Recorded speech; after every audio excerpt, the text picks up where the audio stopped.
L'oppression des Juifs par le monarque Antiochus IV provoque la mort de milliers de Judéens qui placent leur foi en Dieu et le respect de ses commandements au-dessus de leur propre vie. Apparaît alors le phénomène du martyrologe, en référence à tous les hommes, femmes, enfants qui, en dépit des contraintes et même des supplices qui leur sont infligés, préféreront témoigner de leur foi en se résignant à la mort plutôt que de transgresser les lois de la Torah. Dans le livre des Maccabées 2 est retracée l'histoire des martyrs les plus emblématiques de l'époque des persécutions séleucides, Élasar et Hana. Élasar, l'un des premiers scribes, Sophrim, un homme avancé en âge, très beau de visage, est forcé d'ouvrir la bouche pour manger de la viande de porc. Il choisit de mourir dans l'honneur plutôt que de vivre dans la honte. Deuxième livre des Maccabim. Il en va de même pour Hana et ses 7 fils, qui vivent à Antioche, actuelle Syrie, et qu'Antiochus veut forcer à transgresser la loi publiquement. Ils sont arrêtés et forcés par le roi à goûter de la viande de porc.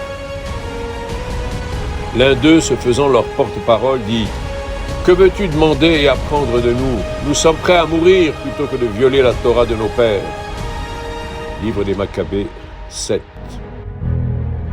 Ainsi, les 7 frères seront tous suppliciés dans des conditions atroces, ainsi que leur mère, et tout comme Élasar avant eux, ils mourront al-Kiddush Hashem, pour la sanctification du nom de Dieu, pour faire éclater au grand jour la vérité de leur foi.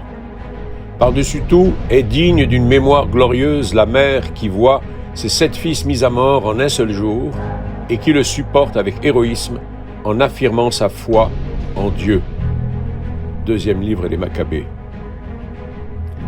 Loin de réfréner l'ardeur des Maccabim, les persécutions d'Antiochus ne font que raviver et amplifier le flambeau de la révolte juive. À la tête d'une armée de plus de 6000 hommes, Yehuda va de victoire en victoire, jusqu'à faire vaciller la suprématie des armées séleucides qui en sont réduites à la défensive. Parmi les actions historiques du consistoire, il en est 2 qui revêtent une importance majeure. Sécuriser l'ensemble des lieux de culte, entretenir en permanence la flamme du souvenir de la Shoah, Yom HaZikaron, journée de la déportation, Veldiv, libération des camps nazis et de toutes les victimes des attentats terroristes.